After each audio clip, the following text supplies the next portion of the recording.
un abrazote a nombre también de toda la audiencia y el equipo de Sin Censura. Y pues bueno, después de analizar también y de reírnos bastante sobre lo que ha implicado esta derecha mediática y electoral, la verdad, tremendo, ¿no? Este desespero y que nomás no repuntan y al contrario se van hundiendo. Pero ahora vamos a hablar de otro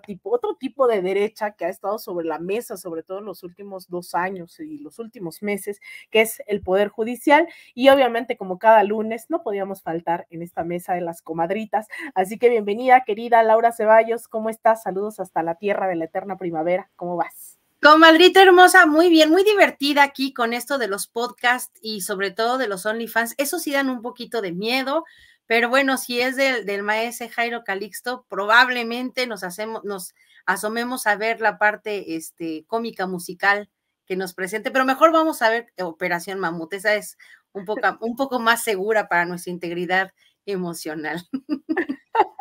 Oye, quien anda también desatado es el Poder Judicial. Yo primero hace unos días yo le comentaba a la audiencia que me parece atroz, por decirlo menos, que después de lo que se ha avanzado en recuperar lo que desmanteló, ¿no? El neoliberalismo y estos personajes que hoy rodean y se ponen la gorrita del Frente Amplio, ¿no? Que ahora están en el equipo de Xochitl Gálvez.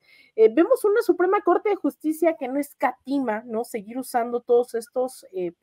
argumentos total y abiertamente neoliberales para decir lo que están haciendo con la industria eléctrica es priorizar el bien público, ¿no? O sea, imagínense a dónde llegamos, priorizar el bien público por sobre los capitales privados y transnacionales, y el Estado no puede ser el monopolio, ¿no? Es como déjenle algo a las industrias eléctricas que están pobrecitas, ¿no? Que no se están enriqueciendo lo suficiente. Es un poder judicial que además hoy en la presentación de estas reformas que va a lanzar, estas iniciativas de reforma que va a lanzar el presidente López Obrador,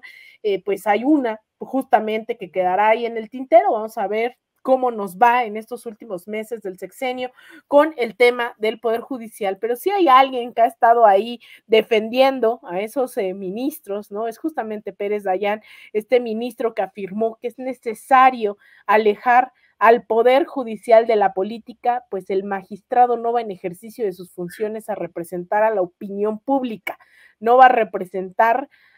a nadie, no lleva el criterio del elector, lleva el suyo propio. ¿Cómo ves esto, querida comadrita? De verdad, el descaro absoluto. Están ahí por sus intereses individuales, personales y de las grandes industrias transnacionales, capitales transnacionales, más bien dicho, y no en bien del interés público. ¿Cómo ves todo esto? Pues la verdad es que sí es patético pensar que el poder, que es el equilibrio de los otros dos poderes, del legislativo y el ejecutivo, pues en realidad está encarnado en personeros de personajes que ven nada más la parte económica de los bienes y de los servicios de una nación. Esto es algo de verdad atroz, porque hoy en la mañana la verdad es que esta conmemoración de la promulgación de la Constitución de 1917, pues como no estuvo el presidente, fue el escenario en donde ahora sí que salieron a relucir los conservadores en esta idea de que la Constitución así parchada, remendada, transformada incluso en un arma en contra de la legalidad y de la justicia, que como dice nuestro querido Toño, corresponde a la idea de dar a cada quien lo que merece por justicia, que merece por cuestiones sociales y humanitarias, tiene que continuar, aunque nos lleve al barranco, es decir, por ejemplo, la idea de que lo bueno que encarna el conservadurismo es justamente la inamovilidad de las leyes. Mira, cuando estudiamos derecho, una de las cosas que siempre se nos enseña es las leyes no pueden ser eternas, no pueden mantenerse firmes en una sola idea, porque el derecho, en una manifestación justamente de la humanidad, va persiguiendo a los hechos humanos, a los hechos sociales, y se va modificando para irse acoplando a los nuevos tiempos. Pero estos conservadores quieren mantener lo malo, lo feo, lo podrido, y transformarla siempre para el beneficio de los poderosos que, vaya, no necesitaron una invitación para, por sus fueros, tratar de regresar las cosas al estado que tenían justamente en la reforma de 2013, esta reforma que, vaya, le entregó hasta los clavos y los tornillos de la industria eléctrica a los particulares. Y es esta manifestación del ministro, pues es la voz de los ministros conservadores, es la voz de la ministra Piña, es la voz de quienes están así como personeros de los grandes industriales y los grandes pues usureros que no les interesa, que no ven, por ejemplo, que la luz, el derecho a tener luz es un derecho humano, porque de la luz, Alina, depende hoy. Antes se te iba la luz y bueno, no tenías luz y tan. Hoy dependen bancos, telecomunicaciones, escuelas, obviamente servicios médicos. Hoy la comunicación depende del tener luz. Entonces, la industria eléctrica tiene que verse justamente como la propone el presidente Andrés Manuel López Obrador, como una cuestión de seguridad nacional. Y los ministros siempre la ejemplifican como un negocio en el que, pues, el que ha tenido más dientes tiene que seguir comiendo, a pesar de que en ello vayan los derechos humanos, sobre todo de quienes menos tienen, porque es increíble que en pleno siglo XXI, en pleno 2024, todavía haya comunidades que no tienen luz. Entonces, que todavía se atrevan a entregarle la única o las últimas dos empresas, es lo único que nos faltaba, ¿no? Que entregaran Pemex y CFE a los particulares, es el absurdo más grande, pero esta idea que ellos tienen de mantener el poder y los privilegios y siempre estar abogando, que lo hacen porque tienen una plena independencia y por eso nosotros, los palurdos de a pie, que no podemos ni votar por ellos ni elegirlos, no tenemos por qué señalar quiénes son, pues es justamente para dar esta sensación de que ellos están por encima, no solo de nosotros, sino por encima de la Constitución. Y esto es algo grave, Alina, porque ellos se han atrevido a aprobar cualquier cantidad de reformas en otros sexenios completamente en contra de los derechos humanos y siempre lo han hecho en el supuestamente buen nombre de la justicia. Entonces, pues lo que hoy vimos me pareció que tuvo una inmediata repercusión de parte tanto de la presidenta de la Cámara de Senadores como de la propia secretaria de Gobernación, que tuvo el atino, me parece, de darles también un poco su zape reglamentario, porque se estaba diciendo, ¿no? También que el presidente no había acudido, López Dóriga, ¿no? Burlándose de que cómo era posible que el presidente no hubiera acudido a la última ceremonia de conmemoración de la Constitución y que era una falta de respeto. Y me parece que en este paquete de reformas que se entregará hoy, que además también es en otro recinto, pues, híjoles, constitucional y históricamente muy importante, el presidente le dará a la Constitución, le regresará este carácter que tiene que tener de gobernarnos a todos con la misma justicia y con la misma integridad. Entonces, es algo bien, bien importante la lectura de esta ceremonia sin el presidente y cómo se soltaron ahora sí que se quitaron la máscara y sacaron al conservador que tienen dentro y lo que en realidad significa la Carta Magna y los derechos de los gobernados a través de ella, ¿no? Claro, pero además yo, pues, creo que a mí lo que más me interesa, ¿no? Que quede también sobre la mesa es que ya estamos cerrando este sexenio. Y el hecho de que hoy el presidente López Obrador lance una serie de reformas para los próximos meses, ¿no? A debatirlo, pero sobre todo no tanto solo en el Congreso, porque a veces creo que dentro de, me estaré ahí leyendo ahorita los comentarios, a mí me parece que no solamente se trata de lo que hacen o no los legisladores, y es con lo que estoy insistiendo todos los días en este y otros espacios, que es cómo estamos informados, informadas y dando la disputa también por el sentido común, porque de nada sirve que el presidente presidente López Obrador esté lanzando un montón de iniciativas, si nuestros legisladores y legisladores no tienen plena conciencia de lo que ello implica, pero también la ciudadanía. Creo que lo que hoy se va a plantear, déjenme adelantarme, no sé cómo lo vean, pero a mí me parece que lo que hoy vamos a plantear es la necesidad de seguir debatiendo el piso que sigue. Y ese piso que sigue tiene que ver con cómo reformamos un poder judicial a través primero del pleno conocimiento de qué están haciendo, ya lo vimos descaradamente durante todos estos meses, cómo encubren criminales, cómo encubren una red de clientelismo, corrupción, etcétera, etcétera, el Poder Judicial, qué es lo que implican estos órganos autónomos, qué es lo que implican los medios de comunicación, no los periodistas, sino los grandes poderes fácticos detrás de estos medios corporativos. Entonces, el que hoy estemos planteando una reforma constitucional es porque todavía hay mucho por hacer, ¿no? A veces yo sé que mucha gente me va a decir, ay, Alina, pareces merolico, ¿no? Pero la verdad es que a mí me gusta repetir mucho que las transformaciones en América Latina, el rol fundamental no es el que toma en sus manos el presidente o la presidenta, sino lo que los que toman en sus manos los procesos dentro de los pueblos, ¿no? Son los pueblos los que deciden hacia dónde va, y hoy se van a presentar temas de derechos laborales, porque el neoliberalismo, vaya, tiene una continuidad todavía en muchos ámbitos, a pesar de que se ha aumentado el salario mínimo, a pesar de que se han hecho un montón de cosas, pues todavía tenemos jornadas laborales, ¿no? De 48 horas a la semana, lo cual implica que pues nada más tienes un día de descanso a la semana. Entonces tenemos que seguir impulsando, creo yo, también eso, una reforma fiscal. Los Salinas Pliego todavía se sienten intocables, no solo no pagan impuestos, sino que deberían de pagar cada vez más, ¿no? Eso yo lo creo. El Poder Judicial, también recordarán, el tema de los pueblos originarios es fundamental. Eso es un reclamo también de pueblos originarios que han acompañado este proceso, pero que también dicen, oigan, ya hubo un levantamiento en 1994 en donde todavía se tiene que poner mucho sobre la mesa, es decir,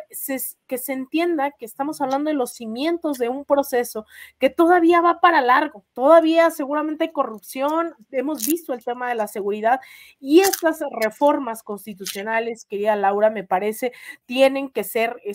parte de esos debates fundamentales que tenemos que seguir acostumbrados y acostumbradas a seguir dando, de qué es lo que falta, hacia dónde tenemos que ir caminando, qué tenemos que seguir construyendo de manera colectiva. Entonces, hoy a las 5 de la tarde, aquí en Sin Censura también se va a transmitir esta propuesta de iniciativas de reformas constitucionales que van a ser varias en varias materias. Seguramente vamos a estar analizándolo durante todos estos días. Yo coincido en que, bueno, ya la última ceremonia en Querétaro sobre la Constitución, si estuvo o no estuvo el presidente, pues a mí me parece que qué bueno que estuvimos atentos y atentas, pero fundamentalmente el reivindicar esa Constitución que se fue desmantelando, esa Constitución sumamente revolucionaria, producto de la Revolución Mexicana, de las más avanzadas en el continente, pues hoy vamos a volver a hablar de la Constitución, en qué es lo que falta en ese horizonte. Así que a mí me parece fenomenal que todavía nos quede claro que hay un camino inmenso por delante, querida Laura. Sí, mira, cuando la gente empieza a interiorizar esto que es la cuarta transformación y lo digerimos, bueno, es importante darnos cuenta que si lo equiparamos con la construcción de una casa, tú no empiezas por el techo de la casa y por las ventanas y por los muebles, empiezas por los cimientos. Y justamente este gobierno, estos 6 años de Andrés Manuel López Obrador, son justo los cimientos, pero hay que entender que para poder cimentar una construcción firme, duradera, segura, pues primero tienes que emparejar el piso y esos son los derechos de las personas que habitan ese país. Después tienes que nivelar y tienes que hacer estructuras y esas son tus leyes. Nosotros, cuando de repente hablamos de temas de corrupción que son obviamente lacerantes y es indigno tener que imaginarnos que la corrupción casi, como decía Peña Nieto, ¿no? Es parte de nuestro ADN. No, no es que sea parte de nuestro ADN. Es que al Poder Judicial, que bueno, pues es importante entender por qué lo tenemos que cambiar y por qué vamos hacia el plan C, el Poder Judicial, por más que fueran buenas personas, vamos a imaginarlos idealísticamente, son las mejores personas que pudieron haber encontrado. No pueden juzgar de otra manera porque tenemos unas leyes que permiten lo que hoy se permite. Entonces, regresando a esta alegoría de una construcción, si los varillas y los castillos tienen defecto, tienen óxido, no van a poder sostener el piso ni de 1, ni de 2, ni de 3. Entonces, lo que Andrés Manuel López Obrador estuvo haciendo estos 6 años, además de la concientización, de irnos amueblando aquí en la cabeza lo que significan las transformaciones, lo que en realidad representa esta cuarta transformación, la parte histórica de la lucha del pueblo mexicano a lo largo de 200 años de libertad, de depender de una corona al otro lado del océano. Todo esto ha causado que la gente, como dices, aunque no haya estado el presidente, estuvimos pendientes de lo que ocurrió en la conmemoración en Querétaro. Entonces, regresando a la alegoría, ya tenemos el piso parejo, ya sabemos cuáles son nuestros derechos, cuáles son nuestras necesidades y cómo es que el Estado las tiene que cubrir. Ahora vamos con las leyes y ese sistema legal que, bueno, en parte se pudo avanzar, también hay que entenderlo como que la Corte son como esos bichos que corroen el óxido y que generan, perdón, el óxido dentro de las estructuras. Ellos son los que estuvieron minando el avance legislativo. Hay muchísimas cosas, como dices,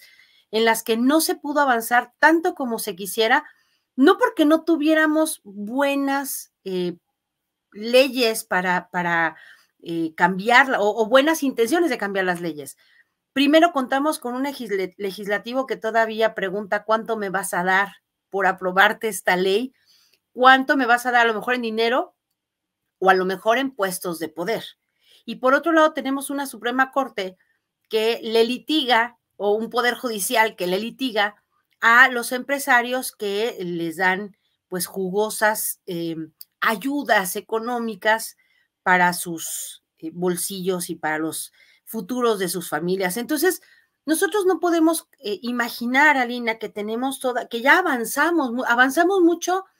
en una parte social, como dice Federico Bonazo, ya crecimos, ya la parte que se asentó en nuestro pensamiento va a lograr que trascendamos al segundo piso de la cuarta transformación, pero la parte legal está endeble. Este paquete de reformas, pues obviamente nos va a servir para que se funde, ahora sí que el primer piso quede firme, el primer piso de la cuarta transformación. México, desgraciadamente, bueno, dicen los abogados que tenemos uno de los sistemas legislativos más robustos. Los juristas te pueden decir que tenemos de las leyes más completas, que tenemos unas redacciones impecables, tenemos leyes para aventar para arriba, para regalar. El problema es que muchas de esas leyes están hechas ad hoc para que se transformen en el beneficio directo de aquellos que mandaban hacer las leyes. Pues a eso se dedican los cabilderos, ¿no? A buscar que el legislativo produzca leyes que aparentemente luzcan como algo innovador, algo bueno, pero en realidad pues sirven para fregar al pueblo. Entonces, esta parte, como dices, son los últimos 9, 7 meses de la presidencia de Andrés Manuel López Obrador. Para el legislativo serán 3 meses de intenso debate. Al parecer el PRI estaba diciendo que iba a pensársela y que ya iba a tomar ahora sí que la decisión de votar a favor las reformas, porque se han dado cuenta, ellos lo están viendo de manera clientelar, eso lo sabemos, pero también nos damos cuenta de que no se ha podido avanzar tanto como se pudo haber hecho con un presidente, híjole, no tenemos que decirlo, es un hombre íntegro, cabal, honesto, congruente, y es al único al que se le ha tomado un cariño más allá de la simpatía que pueda generar en los primeros años. Entonces, pues incluso los del PRI están pensándosela en tomar ahora sí la decisión en sus manos, porque sin ellas no vamos a poder avanzar mucho y el retroceso que genera esta revisión y estos votos particulares que pesan doble en las salas a las reformas ya aprobadas, pues minan obviamente la gobernabilidad de parte de quienes además imparten justicia en contra del amolado y del pobre, que era pues de hecho el espíritu de las leyes, de acuerdo con Morelos, que las leyes y los tribunales sirvieran a los más desprotegidos en contra del ataque de los que tenían dinero y poder. Entonces es bien difícil porque sin las leyes es una reforma útil, las leyes actuales siguen operando en contra de la justicia que reclama el pueblo, que siempre es el más amolado, ¿no? Claro, querida Laura, pues coincidimos en bastantes puntos, ¿no? Me parece que insistir una y mil veces sobre que las bases que se han logrado sentar durante estos últimos 5 años, ya casi 6, lamentablemente, pues son solo el comienzo, y esto dependerá de también la participación directa de la ciudadanía, el involucramiento en todos los niveles, también de las y los ciudadanos en defensa de esa Constitución de 1917, pero también de la transformación de la vida pública en cada uno de los rubros. Así que, querida Laura, ¿dónde te puede seguir la audiencia Sin Censura? Bueno, ahorita nada más en el Twitter, acuérdate que estamos en este impasse de no saber si somos o si no somos, entonces ahorita no estoy haciendo programas, nada más estoy aquí en Sin Censura los lunes, en la mesa de las comadritas, y en el Twitter, pues ahí con mis opiniones, nada más a lo que va pasando en la vida política de la jungla de Twitter. Pues ahí estaremos al pendiente también en la definición de estas candidaturas, si salimos o no ahí con la comadre Laura en Cuernavaca, pero bueno, estaremos muy atentos para no meternos en problemas, no vamos a decir más, que pues sabemos cómo actúa el INE, así que si esto, vamos a tener que salir con letreritos en Sin Censura, de este es un mensaje dirigido solo a la audiencia de Sin Censura, etcétera, etcétera. Pues querida comadre Laura, pues un gusto siempre estar todos los lunes aquí contigo, te mando un abrazo y también toda la audiencia ahí en el chat. Nos vemos la próxima semana aquí en Sin Censura. Saludos, comadrita, y a toda la audiencia y a la comadrita Ceci hasta Chicago. Un besote. Bye. Bye, querida comadre. Pues bueno, ahí estaba Laura Ceballos, nuestra querida abogada, hablando de varios temas que son fundamentales y que también volver a insistir. A las 5 de la tarde se hace esta presentación de las propuestas, de las iniciativas de reforma constitucionales que hará el presidente Andrés Manuel López Obrador, así que también estaremos transmitiendo para seguir analizando también qué viene por delante, el futuro en este cierre de sexenio. Y pues yo cerraría, ya vamos a ir, ya en estos últimos minutos hay algo que no quiero dejar pasar, que es el tema de El Salvador. Este fin de semana se realizaron las elecciones presidenciales y a pesar de que todavía sigue el conteo, pues pareciera que hay un abrumador apoyo hacia Nayib Bukele, quien ya era presidente, y además pues yo rescataré este texto publicado en El Faro, un gran medio de comunicación en El Salvador que se ha visto incluso bastante acosado durante esta administración bukelista, en donde dice: 3 años después de haber puesto en marcha la maquinaria, Nayib Bukele ha consumado un fraude. Tuvo que dar un golpe de estado a la Corte Suprema de Justicia, colocar a su propio fiscal y a sus magistrados, conseguir que tanto la Asamblea como la Corte validaran una reelección inconstitucional, que los magistrados del Supremo Electoral enfrentaran penas de prisión si se oponían a su candidatura, abrir un voto en el exterior sin mayores controles y asfixiar ilegalmente a la oposición. En la recta final, hacia las urnas, Bukele, su candidato a la vicepresidencia, candidatos a diputados y alcaldes de Nuevas Ideas, este partido que fundó Bukele, han utilizado fondos estatales para hacer campaña, desde la distribución de paquetes alimenticios hasta utilización de instalaciones estatales y canales de comunicación institucionales al servicio del partido de gobierno, y bueno, hace toda una serie de narraciones, ¿no? Es muy importante, pues querida audiencia, poner sobre la mesa los diferentes proyectos que se disputan en nuestra América. Nayib Bukele, pues llega, él recordaremos, bueno, no sé si sea de dominio público, él formaba parte del partido de izquierda del Frente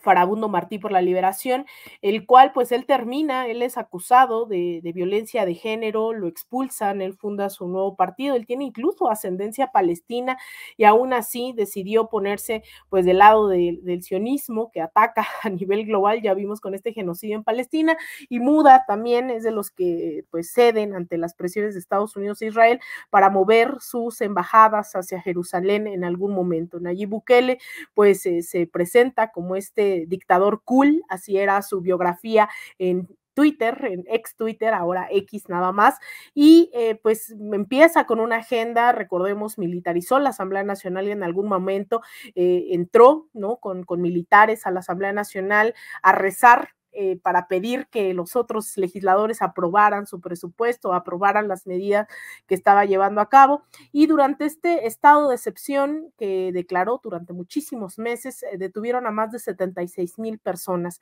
que pues ustedes han visto seguramente las imágenes a través de las redes sociales, pues se han violentado los derechos humanos, no sé, se hacían juicios masivos, ¿no? Es decir, entraban y todos eran juzgados en el mismo juicio, decenas de ellos al mismo tiempo, detenciones totalmente arbitrarias por pues simplemente creer que estaban involucrados en el pandillismo. Se habla de grandes pactos también con el crimen organizado, evidentemente, después de todas estas redadas. Como ya lo mencionaba al principio, pues impuso también ahí dentro del Poder Judicial quienes pudieran y quisieran validar esta candidatura para esta reelección totalmente ilegal e ilegítima. Sin embargo, pues llega tal momento de desespero, también eso hay que decirlo, ¿no? La gente pues estaba ya también pues totalmente abrumada por el nivel de violencia, que es muy importante decirlo. Estados Unidos interviene también en la guerra civil del Salvador, que concluye con los acuerdos de Chapultepec, justamente firmados aquí en Chapultepec, en la Ciudad de México, si no me equivoco, por ahí de 1992, 93 aproximadamente. Pues producto de esta guerra hubo muchísimos flujos migratorios hacia Estados Unidos, lo que hoy se conoce como las maras, pues esas prácticas gangsteriles de mafias, pues las aprendieron en Estados Unidos, y una vez que migran por esta guerra civil en El Salvador, regresan hacia El Salvador con estas nuevas técnicas, son deportados de Estados Unidos, que ya no los quiere, y Estados Unidos, como siempre, no se hace cargo, ¿no?, de lo que provoca en el continente, y ahí es de donde nacen estas maras, que hemos visto la violencia que se desata, obviamente, ahí estamos hablando de un país que tiene cerca de 3 millones de salvadoreños y salvadoreñas en Estados Unidos, y una población, si no me equivoco, de cerca de 6 millones en El Salvador. Una tercera parte de su población está en Estados Unidos. Hay un hartazgo sistemático, una izquierda que no logra consolidarse después del periodo de la guerra civil, que no logra satisfacer las demandas específicas, y por eso es tan importante estudiar América Latina, porque también la izquierda fue gobierno en la Argentina, que hoy gobierna Javier Milei, es decir, cómo la izquierda deja de satisfacer las necesidades de la población, deja de enamorar a la gente, pero sobre todo deja de dar esa disputa ideológica, razón por la cual, al igual que en Argentina, los jóvenes son quienes votan a Milei, pues también en El Salvador muchos jóvenes creen que violando derechos humanos, este discurso de mano dura que el presidente López Obrador hace unas semanas también cuestionaba esta lógica autoritaria de Nayib Bukele, pues digamos, logra triunfar con un gran respaldo popular, ¿no? Y eso lo vemos lamentablemente ahora replicado en toda la región. Por eso, insisto, es tan importante para mí, disculparán ustedes, estar hablando todo el tiempo de América Latina, porque esto a mí pues ya me ha tocado verlo, vivirlo, ustedes saben, y si no lo comparto, me ha tocado estudiar en varios países, estar ahí cubriendo varios de los estallidos sociales, etcétera, etcétera, y me aterraría la simple idea de pensar que la derecha logre disputar ese sentido común, que dejemos de informarnos en estos espacios, que dejemos de debatir, de analizar y sobre todo de ser autocríticos, querida audiencia, de cuestionar lo que sí está mal, de cuestionar lo que no se ha hecho. Así que hoy hablaremos de eso más tarde, lo veremos ahí con el presidente López Obrador, varios puntos que todavía no se han logrado disputar en el Poder Judicial, con los pueblos originarios, con las reformas laborales. Todavía tenemos que seguir fortaleciendo el estado de bienestar, y eso no solo depende de lo que diga o no diga el presidente López Obrador. Así que, pues, querida audiencia, sin pasarme un minuto más, les agradezco que se hayan conectado, pero sobre todo que se hayan quedado aquí, a pesar de no ser Vicente Guerrero Serrano, que como decían hace rato con esta imagen, miren nomás qué belleza de imagen aquí nuestro Vicente, nuestro Chente Guerrero Serrano, me parece maravilloso, y ahí me bautizaron en el chat como Alina Vicario, así que bueno, no me molesta, Y bueno, recordarles, querida audiencia, ya me voy acelerando aún más, ya saben que yo casi ni hablo rápido, ahora más, recordarles que por favor estén seguros y seguras de estar suscritas a nuestros 3 canales en YouTube, nos pueden seguir en Sin Censura Media, Sin Censura TV, Sin Censura Presenta, también estamos en Facebook como Sin Censura TV, en Twitch también como Sin Censura TV, recordarles que tenemos también pues una línea en línea, una tienda de Sin Censura donde pueden encontrar artículos bellísimos. Yo me he hecho bien mensa y no he pedido mi taza, no he pedido ahí mi termo, ahí seguramente los voy a pedir próximamente. Estamos también en TikTok, recuerden que también ya hay página, es sincensuratv.com, y que nos pueden apoyar a través de nuestros superchats, a través de PayPal. Agradecerle a Josepa Ríos, a Guadalupe Moreno, Juan Hernández, Susana Pérez, Rosa Rascón, Romualdo Flores, Adela, a Juan R66 por sus superchats el día de hoy durante esta transmisión. Y bueno, a nombre de todo el equipo de Sin Censura, despedirme, les agradezco infinitamente. Soy Alina Duarte, a mí me pueden seguir en X, en @Alina Duarte _, en Instagram y en Threads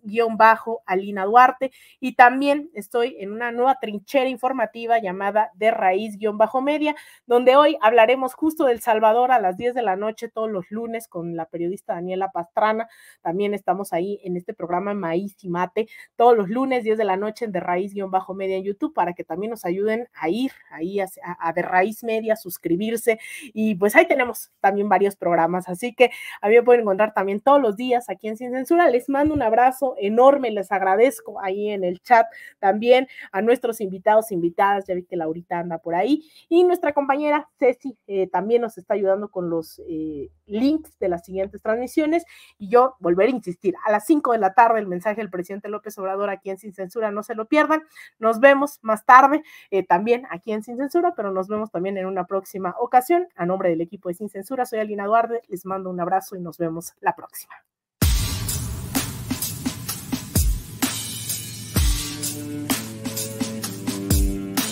¿Sabía usted que hay abogados que le explican sus opciones antes de que usted pague un centavo? Visite las oficinas de Asociados de México, donde bajo la asesoría de la abogada Lourdes Monteagudo se evaluarán sus inquietudes y se determinará de la manera más rápida y económica de resolver sus asuntos migratorios, divorcios, todo tipo de accidentes, tráfico y otras inquietudes que le quitan el sueño. En español, en familia y completamente gratis. Llame para una cita al 773-847-6465 o visítelos en el 1837 al oeste de la Cermak Road en Chicago.